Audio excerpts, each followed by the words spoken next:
Okay. Ba't kayo nagdududa ngayon sa salvation niya? Sinabi niyo po kanina nakapagduda. O bakit? Yung ano po. Tama ba yung sinabi ko o mali? Tama po yun. O tama pala o di ayusin mo yung buhay mo. Ayusin mo. Ay di naman tayo pwedeng mag-adjust ng doctrine para lamang ma-please yung mga tao, di ba? O ano kung birthday mo kahapon, nung pakialam ko. Asa ang kailangan ko rito, maligtas ka. I mean, ang desire ko, maligtas ka. Ikaw rin, Billy, tsaka si Burak, ha? No. Ay, ano tayo dito eh, hindi naman tayo nagko-compromise, di ba? So, anong pinagdududaan mo ngayon? Kung pang rapture pa ba ako? Bakit? Iba pala yung requirement pag rapture eh. Pang langit. Kasi po, yung kanina po sinabi yung sa Trip to heaven. Opo, sa trip to heaven na kanina, yung natin, sa sanctification nga, yung word na yun, medyo naano na ako. Di ka ba nagtatanong kung ano yung miscarriage o kaya yung, ba't natin sinabi yung nakunan? Opo, yun. Sabi natin madugo. Opo, yung mga ganyan. Madugo. Anong dating sa'yo nun? Yung nawawala yung salvation mo o Opo. hindi? Ano sa akin po, yung task ka, kaya lang yung Ang mga analogy destination. ginamit ko Opo. kanina, hindi perfect analogy yan. Marami tayong analogy pwedeng gamitin. Kahit sa anumang klaseng argumentation, lahat ng analogy, hindi yan, hindi yan matibay. O kaya absolute na mga pamantayan para mag-test ng truth, di ba? Pero at least, nagagamit. Tulad ng ginamit ko kanina, yung tinatawag na natural na tao na kung saan nagagamit sa conception until birth. O, isa lamang yun. Isa lamang yun sa mga maraming analogy na pwede natin gamitin. No? Plus yung history. Kanina nga, di ba sabi ko sa inyo, tutuloy natin to sa yung daigdig, yung history ng daigdig. Di ba ang tao, nung namroblema siya, dahil nga kay Adan, tsaka kay Eva, dinamay tayo eh. Dahil sa kanilang pagkain ng tree of the knowledge of good and evil, resulting into death. At naisumpa ang daigdig, di ba? O, ang daigdig, at saka ang tao, isang sangkap niyan. At pati yung universe. So, ngayon, dali natin yung topic natin doon sa daigdig para lalo maintindihan ng mga listener natin kung gaano kalaga yung mga sinabi natin kanina ng mga big time na doctrinal issues na justification, sanctification, glorification, hindi ko na galing binanggit yung propitiation, reconciliation, etc. Yung mga big time na lang yun. Para sa Old Testament, pag pinag-aralan mo yung mga covenants ng Diyos, di ba? May covenant na Edenic, di ba? Yung Adamic, no? O may covenant na kumbaga, kay Noah, kay covenant, di ba? Pagka pinag-aralan mo yan, simple lang tatlo rin yan eh. O isa yung bago yung nasa innocence, tapos kay Adan, nandun yung negative, positive provision ng Diyos, plus yung kay Noah. O tatlo na naman yun, di ba? O tapos yung provision na binigay ng Diyos pagkatapos ng baha ni Noah, hindi nagugunawin ng daigdig na to sa pamamagitan ng baha. Kaya merong rainbow na ipinakita, sign ng covenant. So, doon pa lang sa Blue Code, makikita mo may tatlong bahagi na naman. So, bagamat ang diring ng Diyos doon, pang body, no? Natural man, para pang millennium. Pero makikita mo, pwede na potential na yung soul, spirit. Body, soul, spirit. Kaya lang, major doon, ang dominant yung body. Pagdating sa Red Code, anong dominant? Pagmula kay Abraham hanggang kay John the Baptist? Soul. Pero minor yung body. At potential yung spirit. Okay? Pag may dumadaan na aeroplano, masyadong malakas, pwedeng i-post yan? O, sige. Huwag mo na. Medyo pwede ba? So, pagdating sa yellow, kung saan dapat dito, kumbaga sa tao, nasa age of puberty na. Dapat mabunga na to. Dapat mature na to. Diba? Iba naman yun. Pag pinag-aralan mo, diba, yung kay Abraham hanggang kay John the Baptist, merong covenant of, Abrahamic covenant, diba? O merong Mosaic covenant, merong Palestinian covenant, merong Davidic covenant. Kapag pinag-aralan mo yun, Palestinian, tsaka yung Davidic, parang iisa yun. So, yung Mosaic covenant, law yun kay Moses yun. Tapos yung Abrahamic covenant, mga unconditional covenant yan. No? Yung kay Moses, conditional covenant. Pagka sumunod ka, bless ka. Pag hindi ka sumunod, curse ka. O yung pagdating sa Palestinian covenant, yan, magmamodify na yan. O tapos hanggang sa Davidic kingdom. So nandun yung body, soul, spirit, nandun yung dalawang medyo immature na covenant, plus iladagdag mo yung isa, parang mature yun, parang yellow code, kumbaga sa yellow code na pinag-uusapan natin pang rapture. Okay? Nalito yata yung mga nakikinig. Pero hindi lang sila malilito niya kapag halimbawa pinag-aralan nila yung mga una nating mga episodes, no? Yung mga coded na mga historical events. Kasi pag hindi natin ginanito, matagal. Kung magbabasa sila ng Bible, matagal. Matagal silang magbabasa, mag-aaral ng theology, at pag-aralan nila lahat. No? Hindi lang covenant theology, dispensational theology, Hindi lang Calvinist, kailan Armenian, hindi lang kung ano ng mga liberal, conservative na interpretation, pero sinusuma ko na lahat, total ko na lahat ng theology para lang maintindihan nitong uling araw kung gaano kalaga yung dadaan sila dito sa pinag-usapan natin kanina. Kanina, ang totoo, gusto ko lang kayong dalhin doon sa fruitfulness. Diba? Sabi sa Bible, John 15, pag hindi namumunga, itatapon. Yung sangang yun, doon sa apoy. Hindi ibig sabihin, hindi ka save. Pero ang ibig lang sabihin, sunog yung mga ginawa mo dito kasi nga, hindi ka na-sanctify. Okay? Pero ang malaking issue at question at nakakatakot, yung ano ba yung nakunan? Ano ba yung pwede ba tayong makunan? Pwede ka bang makunan? Pwede bang mawala yung pag-asa mo sa rapture? Yung di ba ganon? Yan ang pumapasok sa isip ng mga nakapakinig sa kanina doon sa ating episode kanina. So, yan. Ginugulo sa tanas. Lakas ng hangin. Buti na lang natakpan mo. Dapat yung aeroplano. Lalo hindi tayo maririnig. Pero kahit anong gawin ni Satanas, di ba? Sabi nga, inumpisa ng Panginoon, tatapusin niya hanggang wakas, hanggang sa pagdating ni Jesus. Philippians 1:6, di ba? Dami. At may pangako lagi ang Panginoon na siyang author nito, si Jesus Christ. Siyang author and finisher of our faith. Kahit anong mangyari, kahit bumagyo, kahit na daming lang. Okay, so, ang point, ito. Paano ka ngayon makakatiis hanggang wakas mag-uwa? Di ba, di ba? Sino makatiis hanggang wakas, yun ang maliligtas. Pagamat ginagamit ng mga ibang Christian leader ito para manatili yung kanilang mga members sa church. Oo. Panakot, tapos nasabayan ng impyerno, dagdagan ng apoy, delikado. Dito hindi. No? Tutulungan pa natin sila para makatiis hanggang wakas. And yet, fruitful pa rin. Dalisay pa rin na nire-require ng John 3:2, John 3:3. Pero dyan, ha? At ano pa rin, kasama pa rin sila doon sa may extrang lagis. Doon sa 10 virgins sa Matthew 25, okay? Verse 1 to 13. So, marami. Kailangan may yanda natin ng church ngayon sa pamamagitan ng kapangyarihan ng Diyos, ni Kristo at ng Espiritu Santo para sa anumang oras na pagtunog ng trompeta at pagsigaw ng arkanghel na yon. So, yun ang dahilan kaya natin ginaganito. Ang totoo nito, pagka maliwanag yung future yung future, yung wala na sakit, lungkot, wala nang kamatayan, forever ever, forever and ever na magdiriwang ka, di ba? Masarap, maligaya. Pagka nakita mo yon, itong sinasabi natin dito na napakahirap alisin, napakahirap iwasan, na-develop tayo rito, parang yung baby ay na lumabas, kasi nasanay sa doon sa loob ng tiyan ng nanay, nawawalan na nga siya ng oxygen, ayaw pa niyang lumabas. Okay? Siyempre, hindi lang yun ang totoo. Pero dinidilang natin yung mga ugali natin, kumisyan. Sabi natin, panlangit tayo, excited tayo sa langit. Tapos binibitray ng ating mga kilos yung ating sinasabi. Meron tayong cognitive dissonance. No? So, para mawala yun, kailangan mag-focus talaga tayo. Set our minds on things that are above, not on things that are on earth. Diba? So, lagi natin sinasabi yun kasi nasa Bible yun. At lagi nating kinokot kasi problema ko yun. Problema mo yun. Problema ng lahat ng mga kapatiran. So, yung panlalamig, problema rin yan. Kasi yung kakasal na babae, hindi pwede yung wala siyang ganang umarap doon sa altar. Diba? Ang layo na lang niya doon. Yung pag nakita niya yung lalaki, tatanungin lang niya, binayaran mo ba yung premium mo sa insurance? Meron mo ng BMW o kaya Lamborghini.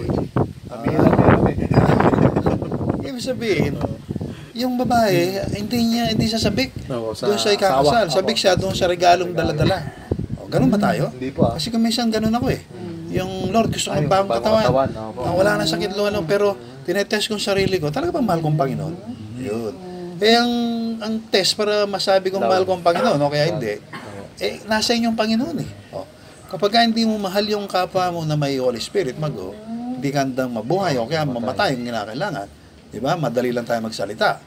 Tulad ni Kuya John mo ngayon, diba? Nasa ospital, pinapacheck natin kung baka mamaya meron siyang serious disease kasi nga hindi tumataba, hindi ang payat na payat.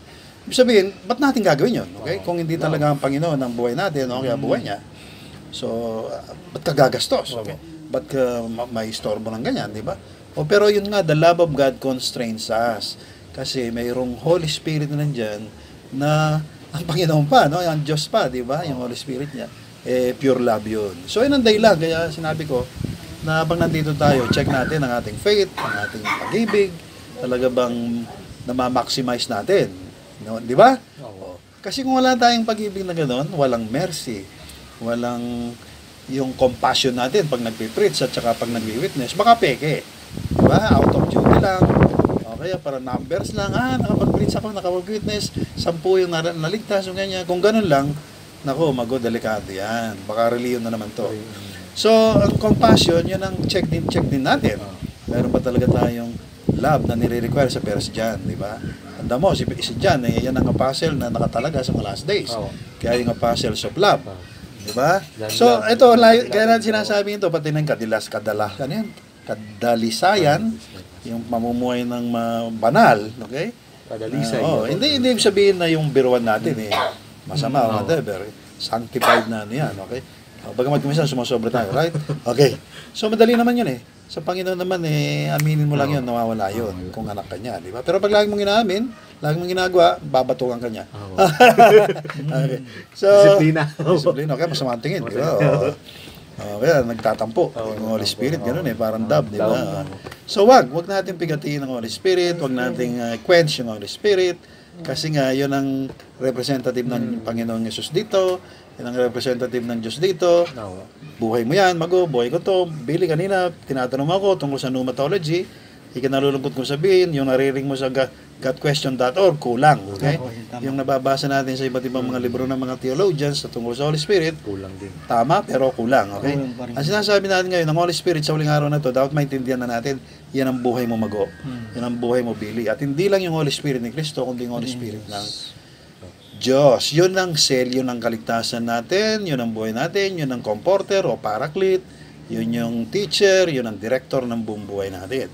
Yung walking in the Spirit, mahalagang maintindihan natin itong uling araw. Kasi malabong-malabo ito sa Christianity.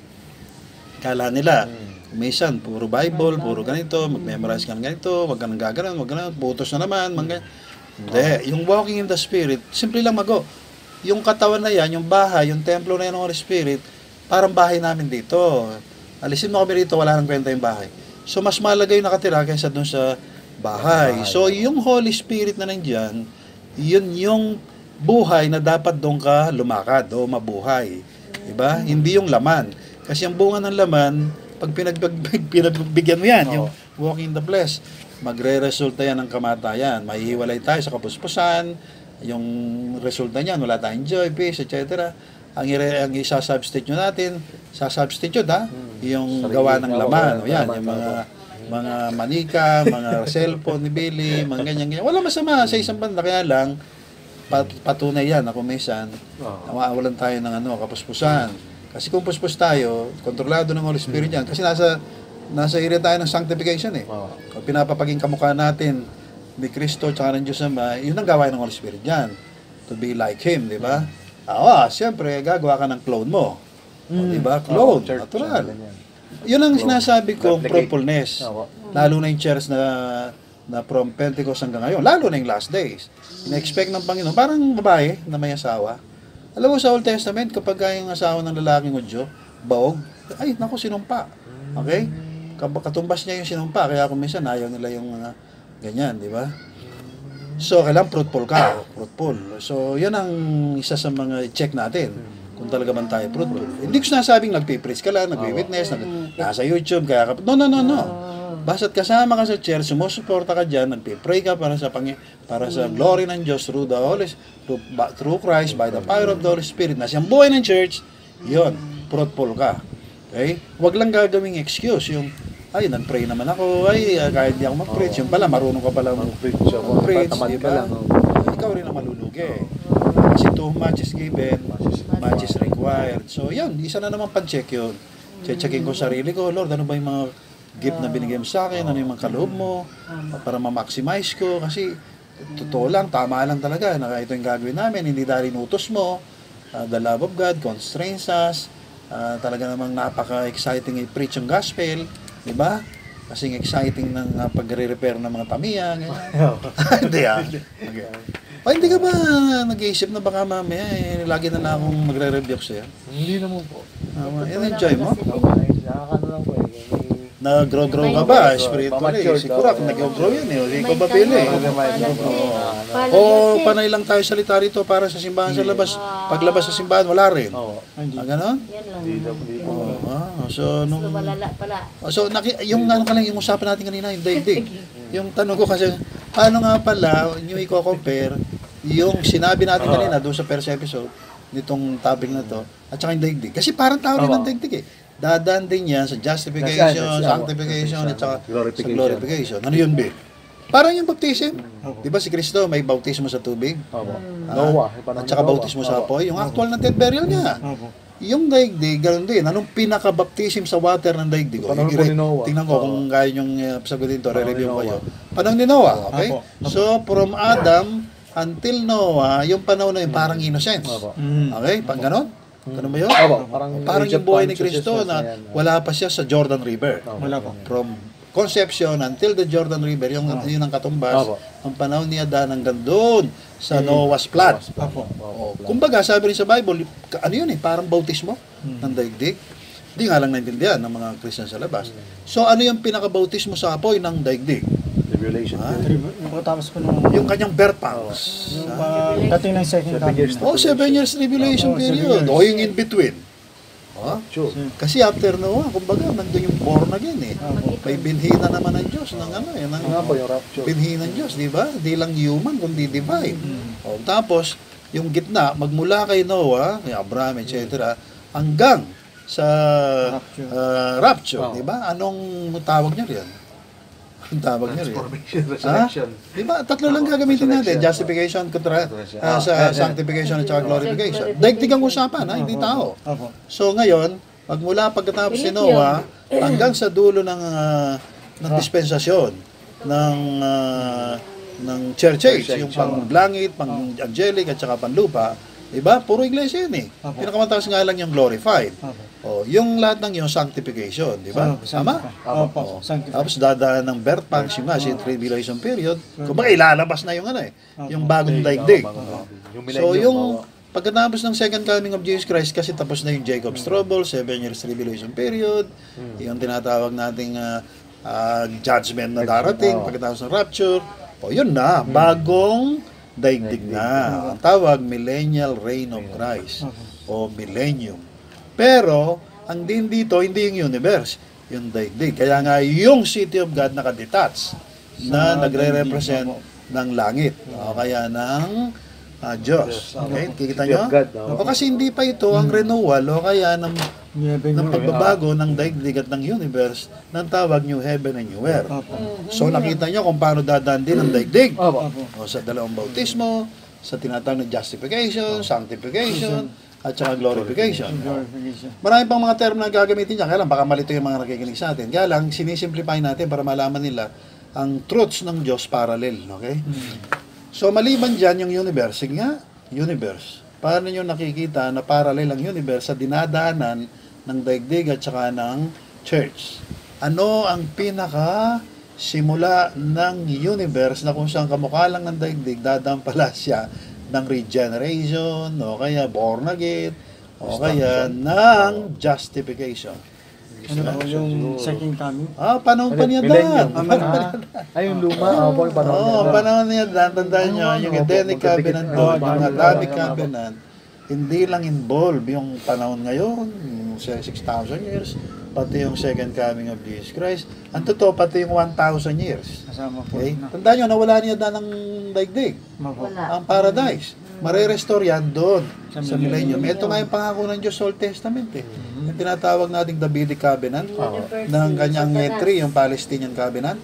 Okay, hindi yung Palestinian sa yung ang Canaan ng araw, yung Israel na naging bansa. Ang talagang reality niyan, yung magiging kaganapan ay yung millennium sa mga Old Testament people. Pero yung mga lahi ni Adan, na kung saan tayo na yun, under the essence of Abrahamic Covenant, ito na, yung kung saan hindi tayo pang millennium, kundi pang new heaven, new earth. At sa rapture pa lang, dadali na tayo doon para hindi natin maranasan itong mga naunang ito na kung saan mauli. Yung red, blue code, blue code, red code. Yung isang yung mga Old Testament people, ano yan eh, panglupa. Maliban doon sa mga angels na kung saan kumbaga sa magkakapatid, tatlo kayong magkakapatid, siya ang gitna. Oo. Yung pangalawa sa bunso, pangalawa sa panganay. Naintindihan mo yun? Yun ang mga angelic. Angelic. Ang mga Udyo, merong ganong katawagan. At meron din silang minor na panlupa. Yung mga blue code, pang lupa. Pang natural people. Maganda rin. Maganda na rin yan. Paradise. Pero ngayon, tuloy mo, Bill. Tali ko ang expert dito sa dispensational truths. So, pagkatapos ng magmula kay Adan, kumbaga, yung universe nagkaroon ng chance, di ba? Pagkatapos niyan, under sanctification siya. Hanggang sa dulo ng second coming of Jesus Christ. So, anong susunod? Ha? 11 yun. Ha? Tama ba yung sinabi ko? Dulo ng 7 years ba yun? Hindi, sa dulo ng millennium. Destruction of the universe. Ang pinaka pinaka birth pangs, ang pinaka dadanan bago magkaroon ng glorification ng universe, yung destruction of the universe na kung saan si Satanas at saka yung mga kampo niya na nasa abyss for 1,000 years, pakakawalan yun. Sabi sa Bible, at magiging kadailanan para magkaroon ng battle, galactical battle, final war. At sandali lang yun, sabi sa Bible, at si Satanas dadalin na, at saka yung mga kampo niya, at saka yung mga nagoyo niya, doon sa Great White Throne Judgment, ba yung mga tao doon na palalayasin ng Panginoon Yesus sa harap niya, doon sa second death, yung dagad-dagad nga po. Yun namang universe, mag-glorify na. Di ba? So, ilan na yung nabanggit nating dadaan sa basic na justification, sanctification, at saka yung glorification. Kanina, tao. Diba? Tao kanina. Ngayon, daigdig. Susunod, Universe. Alam nyo, lahat hanggang dun, patuloy yan. Cycle Beyond the universe. Evolution ay, walang into yan. Kaya lang, wala nang negatives. Wala na pong Wala nang mga kasalanan, wala nang kamatayan, wala nang kasiraan. Nako, yun ang napakagandang angarin natin na magsisimula yung happiness na yon, yung glory na yon, oras na tumunog yung trompeta at sumigay yung arkanghel. Bill? So ngayon, lalo natin tiyakin ngayon na talagang tayo, beyond reasonable doubt, kasama sa mga mararapture. Halimbawa ngayon, Bill, namatay ka ngayon. Halimbawa lang, huwag namang mangyari kasi dapat datnang kang buhay. Saan ka pupulutin? Sa paraiso po. Paraiso? Bakit?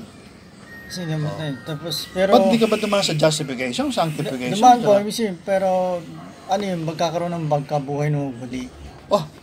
Pagkabuhay na magulit. Po, yung sabihin po yung... Kasama ka ba sa rapture? Kasama po. Ba't ka pupunta sa paraiso? Dapat kasama ka sa rapture, pag namatay ka ngayon, alam ba, natulog ka? At babawi mo muli. Babawi mo. Akit sa langit ka. Sasalangit ka. At kamukha ni na Freddy, kamukha ni na Paul. Hindi katulad ng early Tapos Liban. mag-aantay ka ngayon ng udyat ng trompeta ng Diyos at saka sigaw ng arkanghel kasi dead in Christ ka eh. Magiging babangon ka. Opo. Hindi kaya babaguhin. Babangon ka para after 40 days, sasalubungin natin lahat ang Panginoon. Nakasama yung mga buhay at patay na mga sinresurrect niya. Nakita mo? Pero paano mo natitiyak na hindi ka i-resurrect doon sa second coming at doon ka i-resurrect doon sa rapture context? Sige. Ba't mo natitiyak? Kasi yun ang ibig sabihin ng episode natin ito. Tiyakin natin na tatlo tayo dito, apat tayo na inakurak. Panginoon si Anday Damo, si Nanay. Paano natin natitiyak na namang mangyari, pang-rapture tayo? So, ano ba nangyari nung panahon ni Noah? Saan sila? Nasa Arko. Okay. Issue ba doon kung halimbawa, itong anak ko si Japet, medyo maputi kaysa kay ganito. Itong anak ko si Ham, medyo may pagka-abno. Ito, lato. Issue ba yun? Ito, mahilig ganito, ganyan. Basta nandun ka sa loob ng Arko. Tinanggap ka ng Diyos doon. Tinanggap ka ni Noah doon. Okay? Di ba save ka? Yun ngayon, papasok yung sovereignty ng Diyos, ni Kristo, ng Holy Spirit, na nasa church. Yun lamang ang ating pwedeng pagbitinan. Yung sovereignty ng Diyos na binibigay sa church ngayon, na kung sino man yung gustong iligtas ng church, yun lang ang maliligtas. Kaya lang, yun nga, yung reward, yung bema, kailangan tiyakin natin na pagdating doon, walang masusunog sa gawa natin. Halimbawa, itong preaching, teaching natin to. Kung ito ginagawa lang natin just for the sake of wala lang magawa. Gumagaya tayo sa mga Christian sa labas. Ganyan. Walang masama dito. Kaya lang, ang ginagawa natin to, dapat sa kapangyarihan ng Diyos, ni Kristo, at ng Holy Spirit na buhay natin. Siya yung nag-udyok. Siya yung gumagawa nito. Parang yung Bible, siya nag-inspired, yung Holy Spirit. Dapat higit pa ngayon, ang Holy Spirit ng Diyos ang nag-inspire sa atin para sabihin sa social media na ito yung kailangan nila. Wala na silang hanapin pa. Ito lang ang kailangan nila para matiyak nilang yung kinabukasan nilang eternal, Billy. Walang hanggan, masecure nila sa pamamagitan ng pagtitiis hanggang wakas dito sa arko. Anong arko, Yalen? Yung church. Aling church? Yung Universal Church. So, Catholic Church. Hindi yung Roman Catholic, hindi yung Eastern Catholic, kundi yung invisible church na kung saan, o invisible na gawa ng Diyos, na church na nakikita ko si Mago. Pero hindi tayo katulad ng mga churches sa labas na kung saan, alam mo na yon, yung marami silang ganito, ganyan-ganyan. Pero wala naman palang buhay sa loob. Okay? So tayo, marahil nakikita na sa labas sa atin, hindi tayo mukhang church.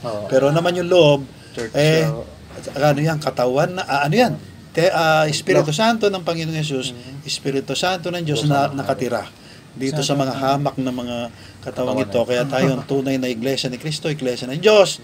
At tayo talagang tunay na Catholic, Protestant, tayo tunay na Baptist, Methodist, Pentecostal, Lutheran, Presbyterian, Charismatic, at name it. Name it naman. Walang masama sana dyan eh. Alam mo kung totoo yung mga yan, Mago? Kahit nakulto pa yan, kung totoo yan. Hindi ko lang ibibigay ang oras ko, lahat. Talento, buhay ko, dugo ko ibibigay ko.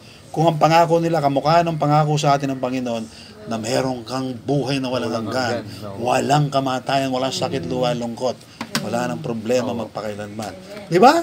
Ang kaso, ito na nga, salamat sa Diyos, purihin ng Diyos, sa bag niya, meron tayo niyan. Okay? At dinadamay lang natin yung iba. Sinasakay sa arko para hindi mahilahan ni Satanas sa labas. Okay? Oh, in Jesus' name, amen. Ahu!